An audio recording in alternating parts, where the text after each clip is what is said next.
Welcome to my podcast. This is Mary Turderoff, and you are listening to Jump In with Mary.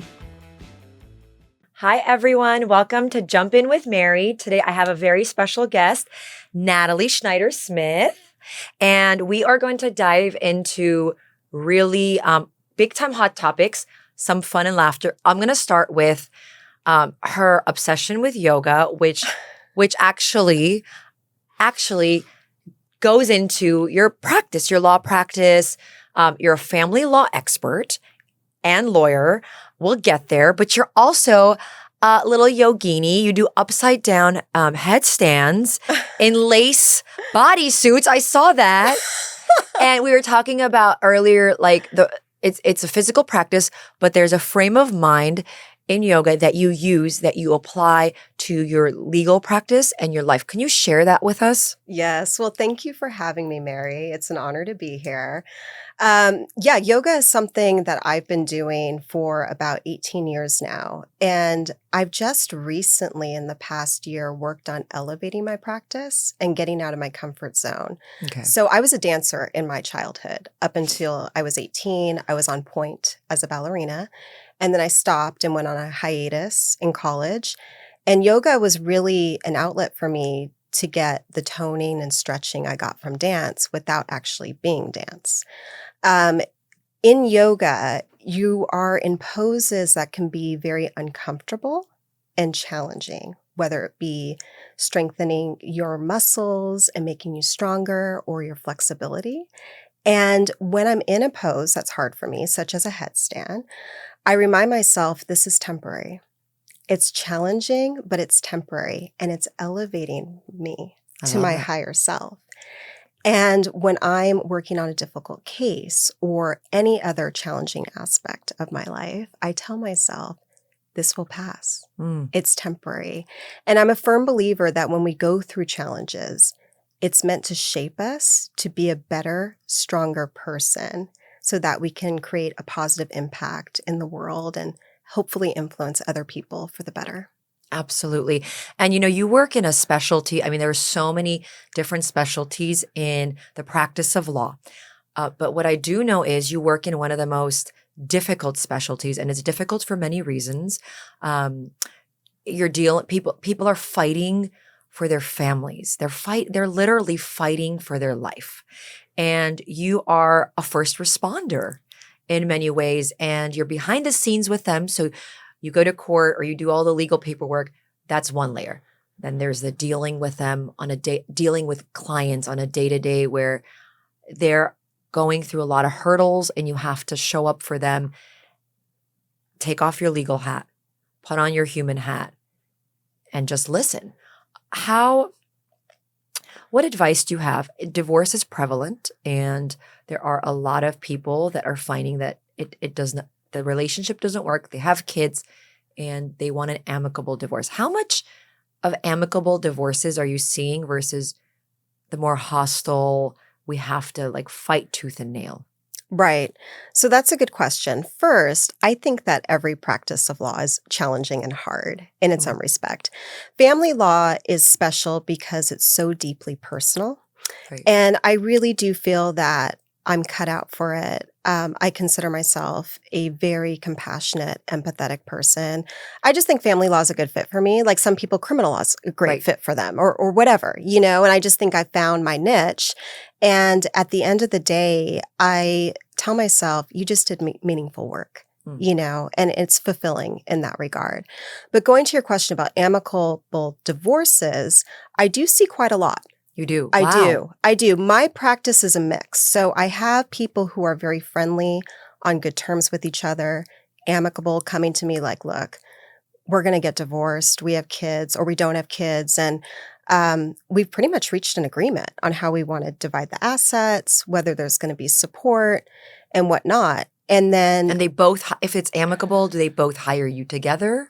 So There's conflict of interest, right? It's a conflict of interest. So in family law, it can be done if there's a waiver of the conflict of interest to represent joint clients, but I really do not recommend it in family law because it's a natural conflict of interest. So With amicable divorces, usually one person has their own attorney and the other person has their own attorney. One of them hires me, the other person hires a different lawyer. Sometimes the other person just represents his or herself because there's no major conflict between them. Right. And I was just thinking, and if it's amicable, divorce attorneys are pretty expensive. And you're trying to cut costs, you would think like the couple is thinking, well, let's stick with one because we want to bring down our costs. Exactly. And that's smart, actually. Yeah. You know, if there aren't a lot of points of contention, it's good to minimize costs as much as possible. And I tell my clients when they hire, the best way to save on attorney's fees and this is juicy. Lower your stress is to reach an agreement. Reach an agreement, settle as soon as possible, and get out and move on with your lives. Yeah. The really expensive divorces, or even people who weren't married but have a child and just cannot agree on so many things and litigate in court, go have multiple hearings, go to trial, it can get over $100,000 sometimes. Right. And I'm sure like you get stuck with like nitty gritty where people are dividing up socks and I mean everything just to drag each other through the mud, right? Exactly. And you know, sometimes it's a principle, sometimes it isn't. You know, it's a case by case basis, but family law attorneys bill by the hour. And the more you fight, the more you're going to pay your attorney. Yes. So it's better to just try to pick your battles, settle, and that money can go to your family and not for your attorney, you know? I mean, I'm happy to represent people, you know, it's my line of business, but I really would like to see them move on. I love that. And that's why I have you here because you are an aggressive family attorney who advocates, but you're also very big picture and you vouch for them. And I think that you're right. It's you get lost and you fight. I've seen more of the fighting tooth and nail divorces. So I think the amicable ones are amazing and they're profound. And it's nice to hear that a couple can walk into your office and say, we've already talked about it. We've hashed it out. We have everything done. We just need to seal the deal contractually is what it sounds like. Right. Those are the best. I am a trial attorney. So if people cannot reach an agreement, my client can't settle either on certain issues or the entire case, I'm ready to go to trial. That's what I do. I honestly don't know how many trials I've done. I've been practicing law for almost 10 years now. Yes. I actually did my first jury trial 4 months into practicing. That was a civil, like a business dispute, but I've just been in on it. You've been in the lion's den since you got the bar. That's incredible. Yeah, it was good experience. It was scary, but I'm glad I did it. Right. Yeah. So here is an interesting point. When I was interning at a few places to figure out what I wanted to do, I thought family law was so challenging and required a lot of resilience, which you have. And I was also a little worried. I think I was married or engaged. I was worried it would make me jaded because you really see, I don't want to say the worst of humanity, but you see people at their lowest naturally. It's human nature, right? You're fighting for your family's livelihood and for your future. So I was worried for myself. I didn't know if I could control and stop if I started to get sucked into that vortex and started feeling jaded about relationships and marriage. You are in a very happy marriage. So that's why I am spinning this question now to you. Obviously, you're not jaded because you're in a very highly functional, beautiful marriage with your wonderful husband. How have you separated those worlds, not allowed seeing a lot of these difficult, torn apart relationships not bring you down? Right. In your personal life. Yes, absolutely. So I've been practicing family law for a really long time before I got engaged and married. And honestly, like what you got to tell yourself when you're a family law practitioner is my clients are not me. I'm a different person with a different story and a different journey. And everyone has their own journey. So just because they didn't work out doesn't mean that we're not going to work out. It And doesn't give you paranoia. no, it doesn't, because again, it goes back to me being a different person. And my husband is in the music industry. Another thing about me, we talked about yoga. I love yoga. And another one of my passions is rock and roll. Right. I've always loved music, rock and roll, alternative rock, soul. And I think what you're really saying is you're grateful your husband's not a lawyer. He's in a different industry. That's all I heard. Thank God he's not a lawyer. It makes things interesting because I'm a creative. And what we've talked about before is I think everyone at their core is very multidimensional. And I think that we are inherently creative. And the fact that my husband is a blues guitarist, is in the music industry. He works for a publishing company. He's in sync. So that means he puts music in TV shows and movies with artists who are signed to their catalog. It's just really interesting. It's creative, and it's a different energy. It's a different energy. I see him write songs and play guitar, and it's amazing. It inspires me. Let's just put it that way. Like, wonderful. I feel inspired by the law. I feel inspired by what I do with yoga and dance. And then music is another huge inspiration. I love that. So you could really compartmentalize your job, your life, which is why you're so good at family law. That makes sense. You're so sweet. It definitely helps. I would say, for attorneys who just do the law, it's really important to find other passions and pursue those outside of the law, because that's what's going to fill your cup and give you that motivation and fuel to continue doing what you do in your career. Or if you have a career where you do what you love, like rock stars, I'm so jealous of them, or like one day in another life.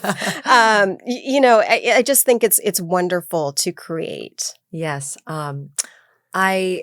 I want to jump into some very relevant topics for listeners.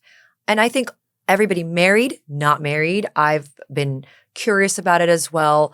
It's just part of life. So I want to talk about a slew of things. I'll go down the mill really quickly off the top of my head.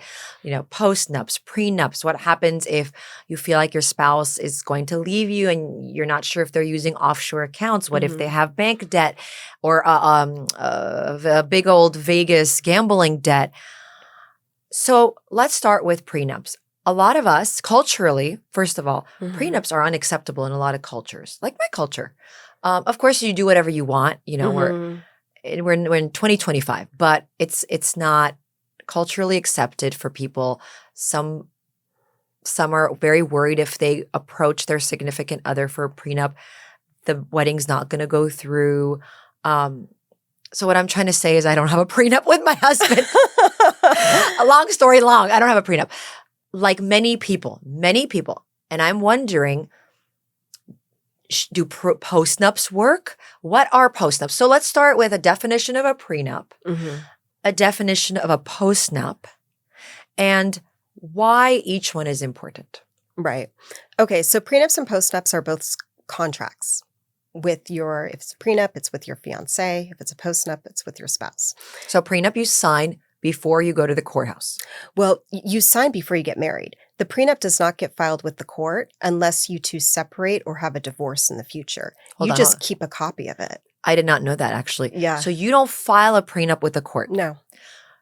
Do you have to get it notarized?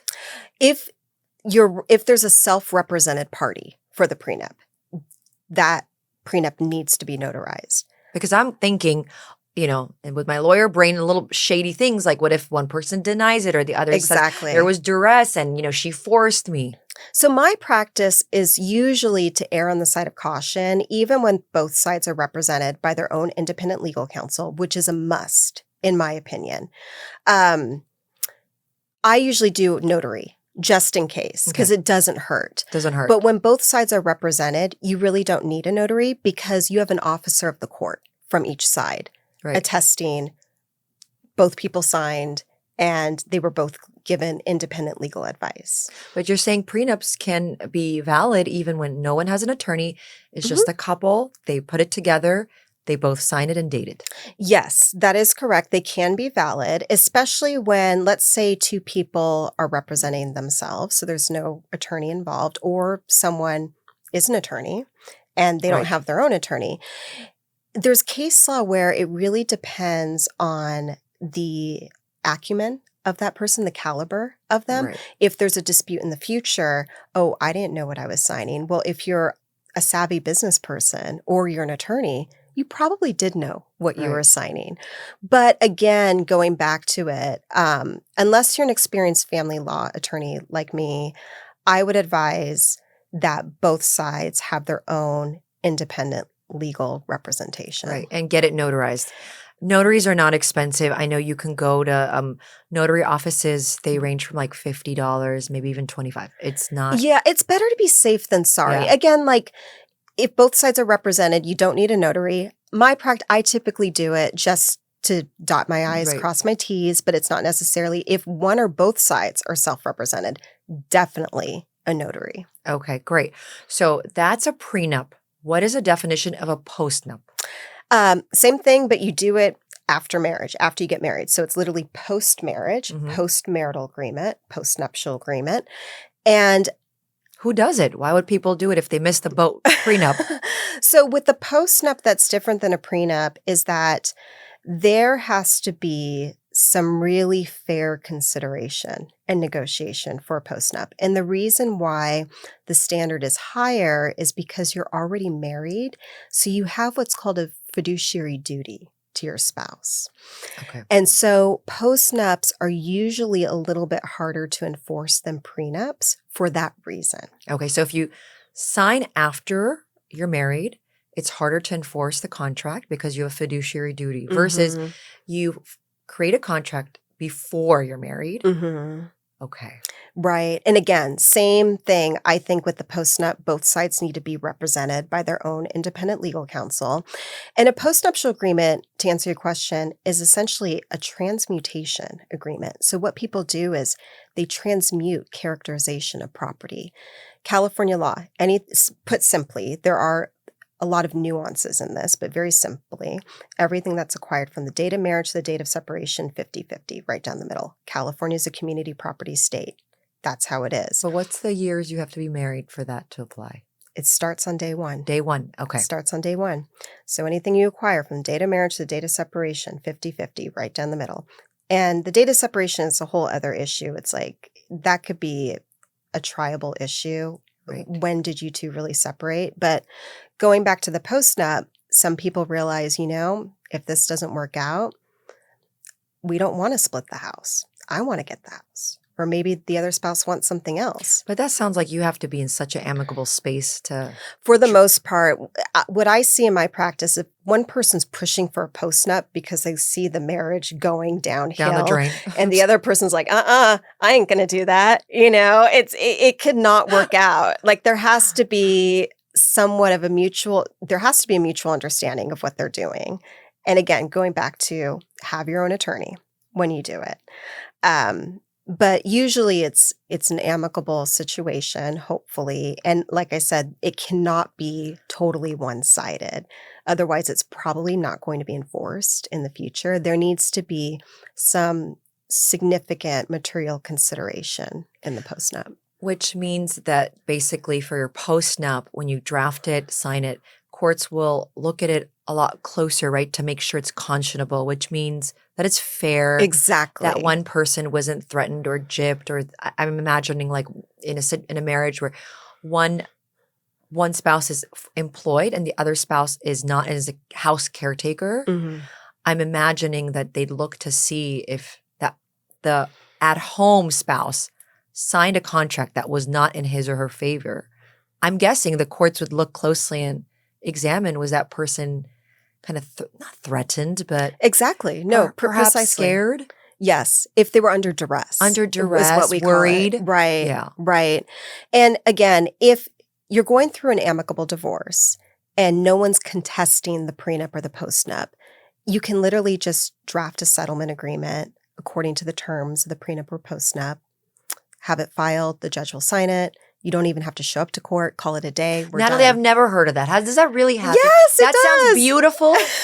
Beautiful. I could hear like Vivaldi in the background. That is so beautiful. But come on, get serious, girl. Does that happen? It does One happen. in a million, be But- honest. But One in a million. So usually I don't get those types of cases because if it's there, they don't need to come to They me. don't need you. Yeah, they don't need me. But the cases that I usually get, it's, someone saying, well, I didn't know what I was signing. I was Right. forced into it. Exactly. And then it turns into this contested issue. Sometimes it needs to go to trial. Usually it could be prevented from going to trial by settlement. And even if it's a contested postnup, like I've had it settled in mediation. I think private mediation is a great way to try to resolve your case. Mediation. Correct. Let's pivot to mediation Mhm. because that is a wonderful option. What do you think about, there are some couples who, going back again to conflict of interest, they hire the same, so it's not terribly amicable, but it's not awfully contentious either. Mhm. They're in the middle, but let's say they hire the same mediator. It just, what do you think about that? Or like, I don't know. So I think that's fine. So you need one mediator. And One media. the mediator is supposed to be an unbiased individual, impartial individual who is not representing either party. Right. And they're trying to get these people to hopefully reach an agreement. They don't have to. But I think mediation can work great with a lot of spouses going through a divorce. So no attorneys are there, just the mediators there. The attorneys can be there or they don't have to be there. Right. Sometimes it's good with a little bit more of a conflicted, marriage for the attorneys to be there because they can advise their client on the spot. Okay, that's good. No, I don't think you should agree to that. Some parties like to keep the fees down, which I think is great by not having the attorneys there. Try to Right. work with the mediator. And then if they come close, my client will call me, hey, what do you think of this? And I'll be like, yeah, that sounds good. Or, no, I don't think you should agree to that. I see. Mm-hmm. What does mediation look like for someone who's listening, is in a situation, wants a glimpse of it? Are you put into two separate rooms and the mediator's going back and forth? I like that mediation the best. That's called shuttle mediation because sometimes when you have both people in the room, they can just start getting off track and Right. arguing. There's a lot of emotion involved in divorces or parentage cases, which is a case where two people have a child together or children, but they were never married. So It's called a parentage a case. parentage case. Like I do both. Divorces, parentage, the whole shebang. Right. And another thing about being in that a shuttle mediation, which is separate rooms, right? Mhm. I love those too. Like in the civil world, people are a lot more willing to say what they feel in a private room when the other party's not there. Exactly. And also it's strategic because the mediator, what I think is great is a lot of the mediators are private mediators outside of what the courthouse can provide are private judges with a Right. wealth of experience or they're really seasoned attorneys. I like working with a private judge because, especially for high conflict cases, Right. both sides don't trust the other person's attorney, right? That's Exactly. the adversary. But they're going to respect and seriously consider the opinion of a third party who has power and demands their respect. Right. So I think, in mediation, you're not forced to reach an agreement, but if you have someone who's a retired judge telling you, if you go to trial, you ain't going to get it. And you're Right. going to waste all this money, asking for X, Y, and Z. And it kind of reality sets in like, oh gosh, like Right. I better settle now. Right. So I think that's an excellent way to do it. I have a couple of favorite retired judges in Los Angeles County that I like to work with who are very effective. And they do the shuttle going back and forth. Right. And they tell both sides something they do want to hear and something they don't want to hear. And that's effective for settlement. Absolutely. And Mhm. I love where there is a block of time designated, because sometimes where you leave it a little more open-ended, Mhm. these negotiations and the banter can go on for days. Oh, yeah. And mediation is not cheap, but it's very well worth it. And I love that the blocks of, I don't know if they do that for family law in the civil world. You can buy a half-day mediation, 4 hours.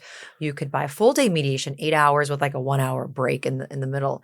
And I felt that even though you can still leave without having agreed on anything, right? So in mediation, you do not have to agree on anything.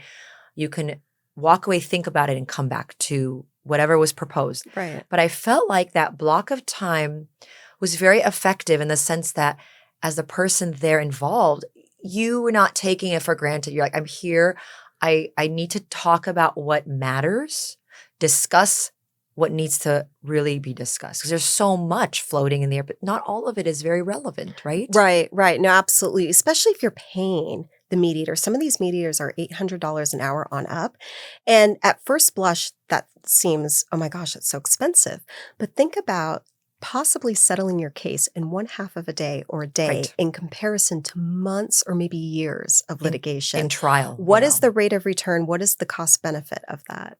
I know. And if you go to trial, I mean, it's unpredictable how many weeks it'll be, but it's like a couple $100,000. It's crazy. It can get up there. Yeah. And you need expert witnesses, which, they are like 5,000 and up. So yeah, it's a perspective. It's a perspective, right? And again, it goes back to family law being so deeply personal. Usually it's very emotional. And sometimes it takes that talk with your client or whoever to really kind of realize the magnitude of how expensive this can be and how it's probably better to try our luck in mediation first before we go to trial. Try to settle first before we go to trial. Okay. Scenario, you have a spouse who abuses drugs or alcohol. Hypothetical. Let's say I have a spouse and I come to you and I don't know how to address it, but I obviously need to prove to the court that factually that is happening. Although they don't have any DUIs, they haven't been in any centers for help. So there is no paper trail, for example, that this person has an addiction, a drug addiction, alcohol addiction. And I tell you, Natalie, I want a divorce, but I also really want to take custody because of this very serious and dangerous situation. Right. How do you move forward from that? How do you prove something like that when the person doesn't have a track record of this developing addiction? That's a lot harder to prove. And I do get cases like that. If you're not able to reach an agreement with the other side and you have to go to court, the judge is going to make a decision. Different judges have different styles. So I've had one judge order an evaluation to be made on the person. But are these evaluation by a psychiatrist? Yes, it's by an expert, and they can determine, what's going on. By talking to the individual who is being questioned for abusing substances? Correct. That is one option. And then there's a confidential report given to the judge to read. By whom? By the expert. So the court assigns an expert. Expert sits down with that individual privately without the other spouse in the room. Correct. And reports back to the judge. Correct. And the decision is then primarily based on that neutral report. It's not, yes, primarily based. The judge still hears arguments from both sides, but judges really put a lot of weight in neutral expert opinions because they're supposed to not be biased. Right. Another option would be to ask the court for drug and alcohol testing. At random? At random. Okay.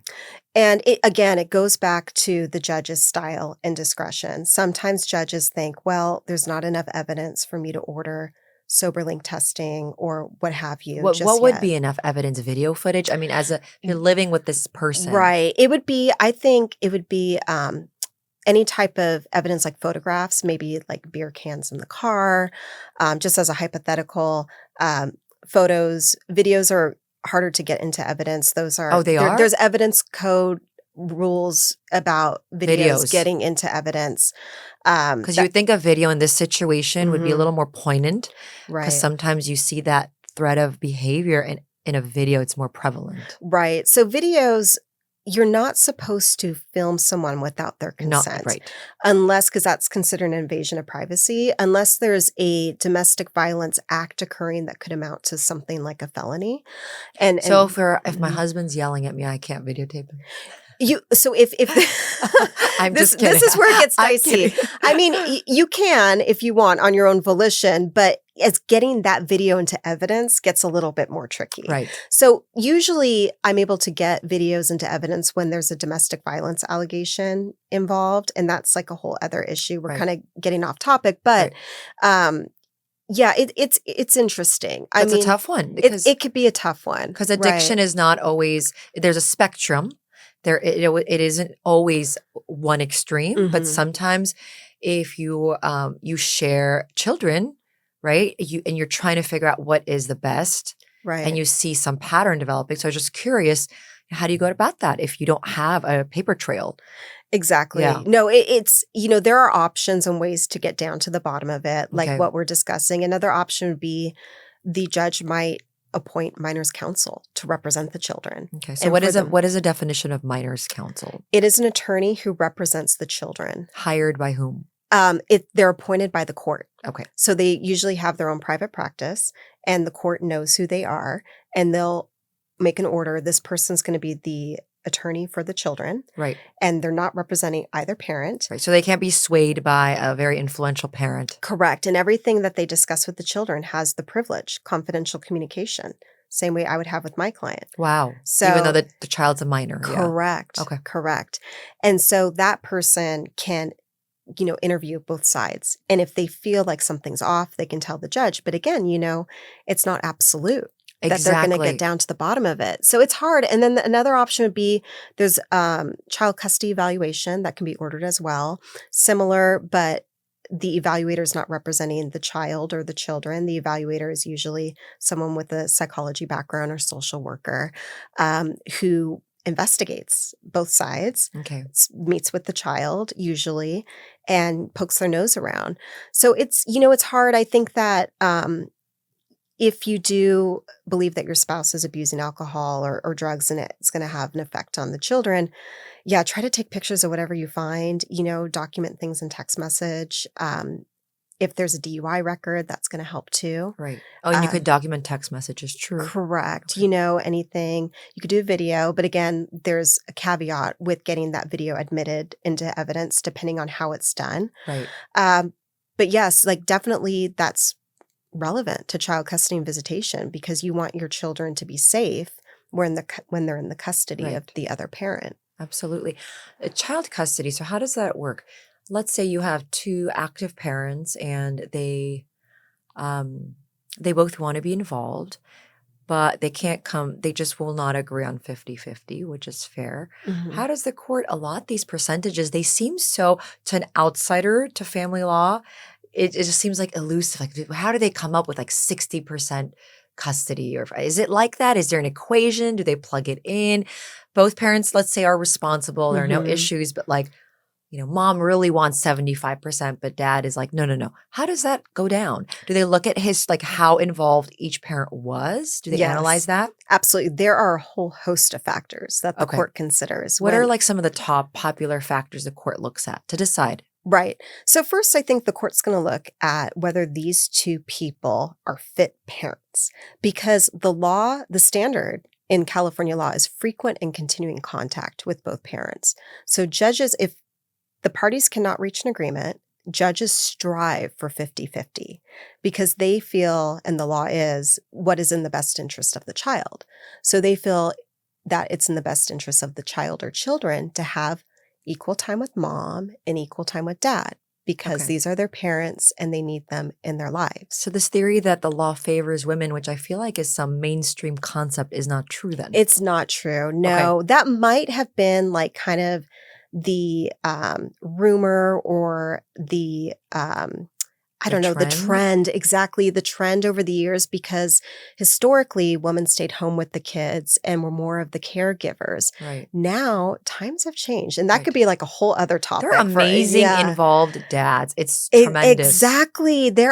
I represent dads and moms, and really now you cannot make a generalization just based on the sex of the parent. Absolutely. Like really, moms are working full time. You get stay-at-home dads, vice versa. You have two working parents. Like people do it all now, and really it's just the court wants both parents involved at the end of the day. When it's not 50-50, it's usually because either both parents live too far apart and it doesn't make sense with the school schedule to do 50-50, or one parent is more responsible and fit than the other. And that's when the court is going to order one parent to be primary and the other person to be what's called the non-custodial parent, the non-primary parent. If you're the non-custodial parent, do you still get like overnight time with your child? Yes, absolutely. Okay. You can still get overnight time. Like an example would be every other weekend, Friday through Sunday, and then every Wednesday. That's an example of a schedule where you get overnights with your child, but you don't have them in your care most of the time. If you're dealing with a child that's, say, like 10 years old, very self-aware, and obviously they're communicative, does the court reach out to the children privately to kind of not ask which parent they want to live with, but to talk and see which parent they feel more connected to? Sometimes. Okay, it's usually not a 10-year-old. It's like teenage late. This is an interesting issue. So the law says that when a child, in a contested case, obviously, when a child is 14 years or older, if the court feels it's in the best interest of the child, the court shall consider the child's preferences. Did you mention an age group? I missed that. 14 So, or older. okay, one more time. So the law is, or the court system is? Correct. So the law is when a child is 14 years or older, if the court believes, when I say the court, I mean the judge or the commissioner on the case, believes that it's in the best interest of the child for their preference to be heard, the judge shall hear the preference. Now, there's different ways of getting the child's preference to be heard. Usually, judges do not like to meet with the child directly. Why not? Because of several reasons. One is it's traumatizing for the child to be in chambers with the judge and see his or her black robe. Yeah. Second, if the judge does not order what the child wanted, that could also be traumatizing. Oh, you're right. Yes. So in my nearly 10 years of practicing law, I've had it happen once. Wow. And I was working with an expert, and he had been doing his thing in psychology, and he's just a really great expert for 40, 50 years. And my case was the only case he had seen it in his entire career. Where the judge met with the child but didn't go according to the child's preference? Or? No, he went according to the judge's preference. But met with the child. But met with him. That's how much judges don't like to do it. So the other way of getting the child's preference to be heard by not doing something so direct is maybe a child custody evaluation, which is what we discussed. You have an evaluator who meets with the child and writes a report, gives it to the judge, That's one way to do it. Another way is, some of these courts have what's called family court services, where a social worker can meet with the child and draft a report, send it to the judge. So there are different, less intense, dramatic ways to get the child's voice heard. The court is usually going to more seriously consider someone by the law age, 14 or older. If a child's 10, usually the court's not going to think that child's mature enough to know what's best for him and her just yet.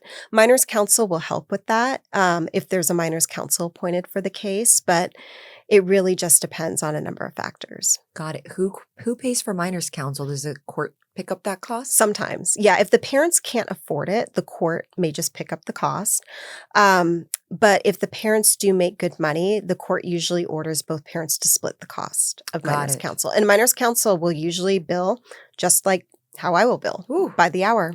And as they should. As they should, yeah. It's a lot of work, and it's very nuanced work. Exactly, and it's important work. So, yes, it can get expensive. Okay. Shifting gears, offshore accounts. Mm-hmm. There are so many cases where it feels like or sounds like a person is living with a spouse who is making a lot of money, buying a lot of things, a lot of homes, a lot of properties, a lot of businesses, and then the other spouse files, and suddenly there's not as much in the bank account or in assets. And they're wondering, like, what happened? Where did it go? Where did it go? Is it in China? Is it, somewhere at the Bahamas? Like, so let's assume your spouse has transferred funds Mhm. to an offshore account. Mhm. And you are the other spouse trying to get your community property. You need that community property, 50%, Right. right? So let's say he transferred $10 million Mhm. to an offshore account. Can you even trace that? It's so Yes. hard. Real talk. Right. Sometimes. The answer is sometimes. So it really depends. This happens, unfortunately, more than I like to see, but it's just sometimes how people act. So there is a law. It's called the automatic temporary restraining orders. And they apply, it's on the second page of the summons when someone files a divorce case and opens up a divorce case. And what those say is that both spouses are prevented from transferring, depleting, um, you know, selling away assets. As of the date of Filing. filing. Yeah, date of filing. But then the other person doesn't have notice until they're served. So essentially, it doesn't really kick in until the other side is served with the summons. Okay. So if you served me today and yesterday I transferred all my funds to the Bahamas, that's okay. Because, yeah, I mean, that's a point of contention because you Right. didn't have notice. I didn't have right? notice. You need Right. it's due process. You Okay. need notice of what's going on. When the person who files, like, they know. Yeah. You know, they see the summons, they know. But So I got to serve them secretly. you got to catch them off guard.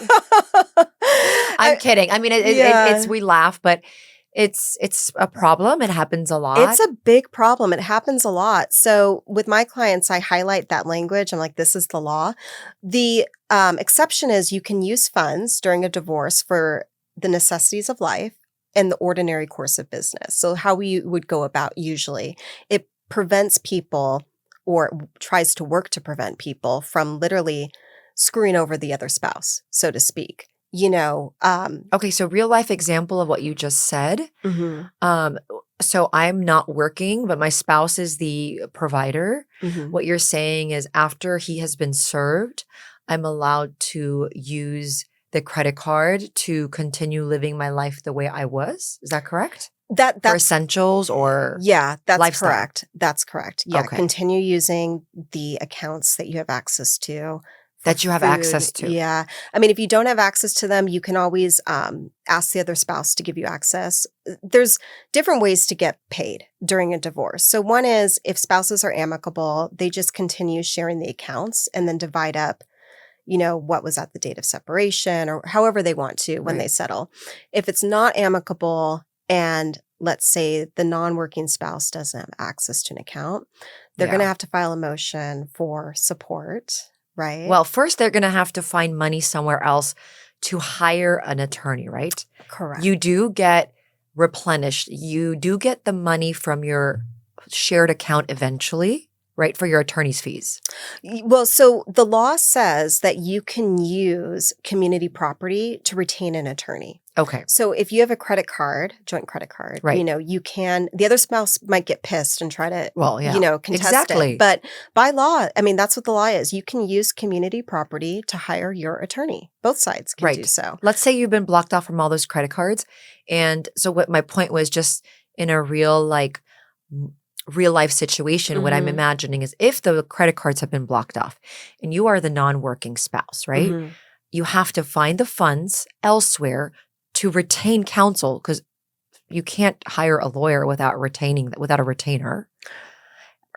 And- Right, for the most part. Right. Most So let's say the lawyers. retainer is $20,000. You have to find the funds yourself elsewhere if you don't have access to the accounts, and then request for the court to reimburse you for your attorney's fees and for the retainer. Is that how it works? Yes, Okay. that's how it can work. So some people who do not have access to funds can get a loan from a family member or they use a credit card or somehow they get the funds to retain an attorney. And then that's when if the other side's not cooperating, you have to file a motion for attorney's fees, for spousal support. People know it as alimony. In California, we call it spousal support, child support if you have children. And you just got to go about the legal system if necessary. Going back to the assets, if someone's transferring assets overseas, to answer your question, Right. Overseas, yeah. yeah, Sure. overseas or just, to different states, whatever, just doing things that they aren't supposed to do because they're trying to keep as much for themselves as possible, then the other person should hire an expert like a forensic CPA to trace where the money's going.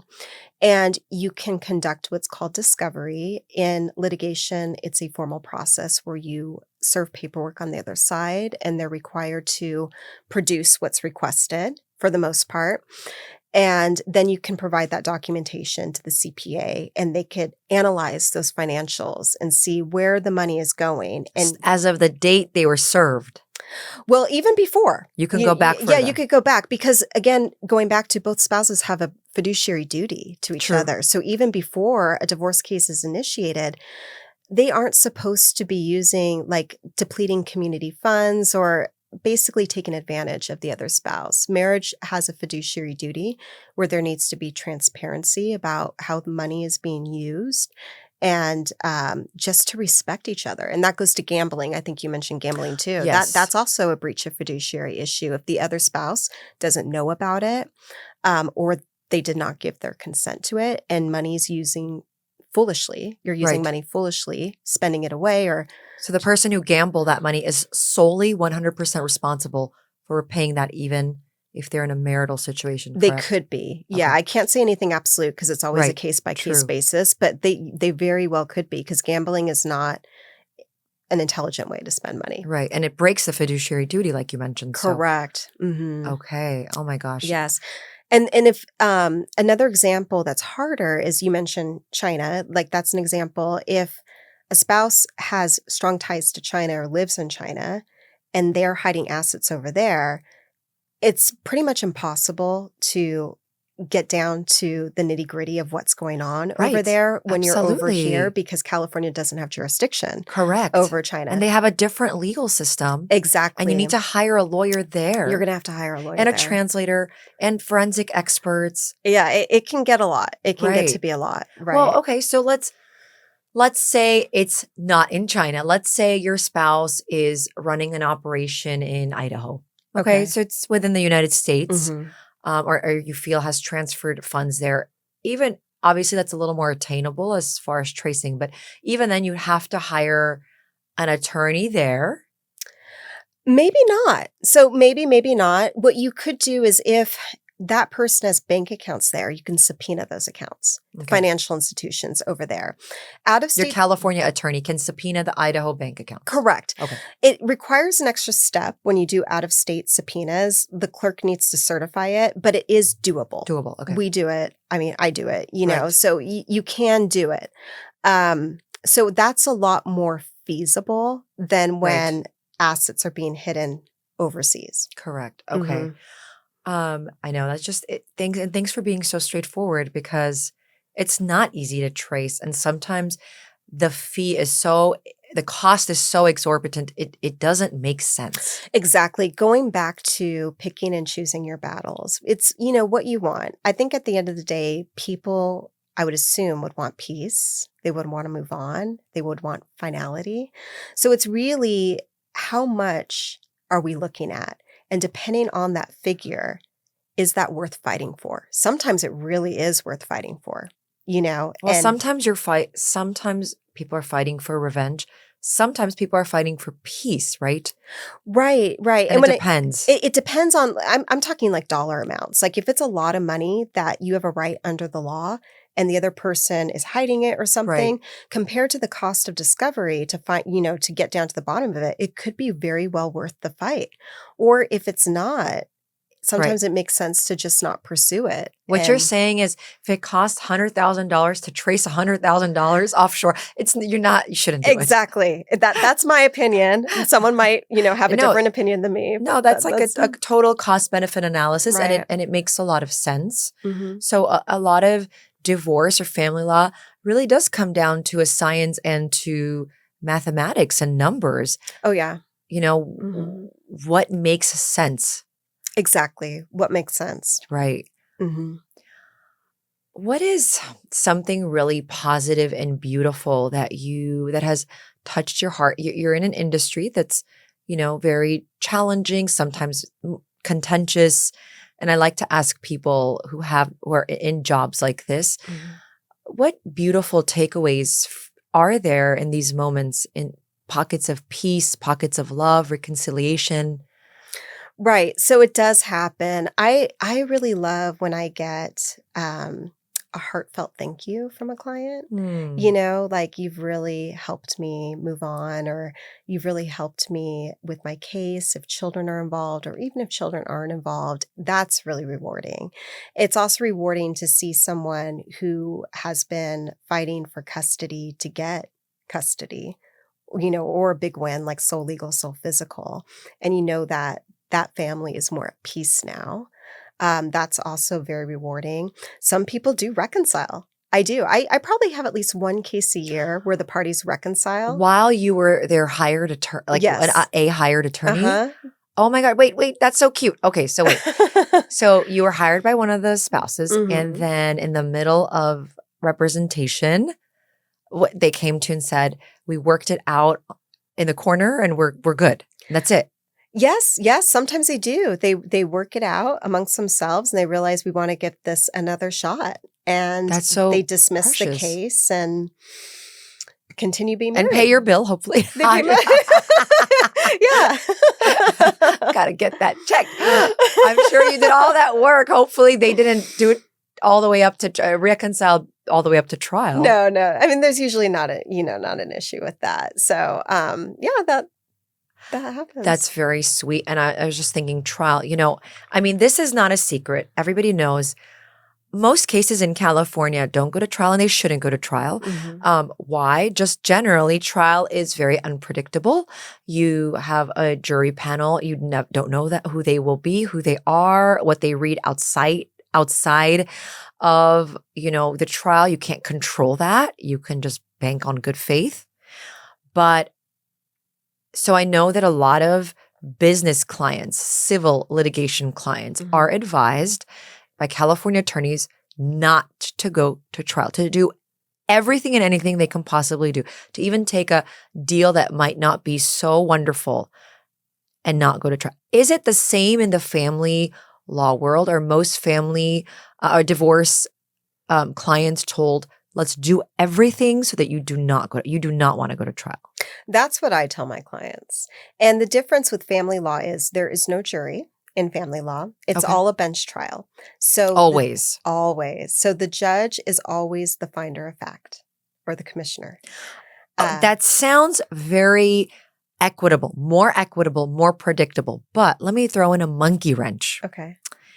Judges are human. Mm-hmm. And I'm sure some of them have a record, or let's call it a rap sheet, having more sympathy towards the wife or the husband, whatever, or the man. Is that the case sometimes? You get a judge and you're like, okay, this is going to be an uphill battle because they usually favor the wife. Different attorneys had different opinions about different judges. We'll put it that way. Some judges might have a reputation for being X, Y, and Z. Right. And some judges might have a conflict of interest with an attorney. What does that mean, layman's terms? So sometimes if a judge has worked with an attorney in the past, that's a conflict of interest. Like they were at the same law firm together. Correct. So by law, attorneys have an option to do what's called a peremptory challenge when a judge is first assigned to the case. And there's a short turnaround deadline for that. I believe it's like 10 days, 10 or 15 days where you have to file that peremptory challenge. Which means the attorney is saying this judge should not be the judge for my case because. Exactly. Okay. And usually they're granted. But what's hard is you have to do it in the window as soon as that judge is assigned to the case. Because if you come into the case, let's say you're the second attorney on the case and the case has been going on for a while. Right. You can't challenge the judge. It is what it is. Right. So, and getting a motion to change a judge is really hard to do. Okay. So, some judges do have reputations for whatever. And I think that at that point, you just got to lay the law down, do your best. Sometimes it's to your advantage to know the judge's style, what they Right. like and what they don't, and apply the law and be an advocate for your client. Really, 100%. I mean, that's all you can do at the end of the day. Right. So no jury. Okay. Bench trial. Does Mhm. it move on faster? I mean, I've only done jury trials, so that it just sounds so much more efficient. It Is it? is. Yeah, because I've done one jury trial in my lifetime. You're alive. My lifetime, I've done one. One. First and last. Well, you're so smart. Yeah, I mean, we don't know. Maybe there'll be another one in the future, Oh, but God. I've done, there aren't jury trials in family law. It can be fast, but here's the thing. The courthouses are so impacted with so many cases that it takes a while to get a trial date. You're saying it's overwhelmed, and so your Mhm. trial could be what, in 2 years? It's usually, I would say on average, if a case is progressing pretty efficiently and the case isn't settling, you could get a trial date within the year of the Okay. case. Usually it's within 2 years. That's like the average. Cases that are amicable usually settle within 1 year. If it's not amicable or there are unique issues or contested issues, it's going to drag out. And you're going to have to figure out your own child custody in those 2 years while you're waiting, right? Yeah, that's why there are temporary orders. You can get temporary orders either by agreement or by a motion. It's called request for order motion. Oh, okay. While you're waiting. While you're waiting. You could get temporary orders for custody, support, attorney's fees, and then the judgment serves as the divorce decree, and that's going to be the finality of your divorce case. Okay. Uh-huh. Oh, that is so informative, Nat. Thank you so much. I think it's a really big issue. It's an important topic. A lot of people are scared to ask about it or maybe shy away from it because it's hard to talk about. It's not always easy. Right. And you get to deal with all kinds of people who are in this situation. So I want to end with, and that was a lot of information, which, it takes me and listeners, I'm sure, time to process. What is the positive, and I know you had a client who reconciled, which is so cute. That is a total Hallmark movie waiting to happen, right? But let's talk about all the clients you've had and have really well represented who didn't reconcile and they did end up divorcing. There is silver lining in everything. So even in those non-reconciled cases, what's the positive in that, in the journey forward? Because it might feel really hard and awful in the thick of it. Right. Can you just give us a little glimmer of hope on your clients who have stuck, have gone all the way, and there is a new tomorrow for them? Right. Is there a new tomorrow for those people? Absolutely. Oh my goodness. Absolutely. Yeah. It's going to get better. And what I would say to those people is now you have the chance to become the person that you're becoming. Yes. And what you went through is very difficult. In my line of work, I'm helping people navigate probably during the most difficult time of their lives, if not one of the most difficult times of their lives. And now this is, I know it sounds cheesy, but it's a fresh new chapter. And what that person went through is getting them ready for the next chapter of their lives. And like going back to the yoga thing, they're elevating themselves, and it's going to be like a new journey. And there's a lot in life to look forward to. You're going to move on. You'll fall in love again. You really will. And it was an experience. Oh, I love that. Thank you so much. And I have fallen in love with you. So I love you, Mary. I've loved you since I met you in college. Yes, I know. And thank you so much for showing up for me, for the podcast, and most importantly, sharing information that, sometimes costs people a lot of money to get. And you have provided that information on this platform. Again, this is my beautiful, dear friend, family law expert and lawyer, Natalie Schneider-Smith. We'll have your information if people want to reach out, have inquiries for you as counsel. Thank you so much, Natalie, for being here and elevating us. Thank you for having me, Mary. I'm so glad I jumped in with Mary. Yes. Bye, everyone. Thank you. Bye. Thank you so much. Dear listeners, if you like what you heard, you can subscribe on YouTube, Spotify, and Apple, and follow me on my journey on Instagram and YouTube.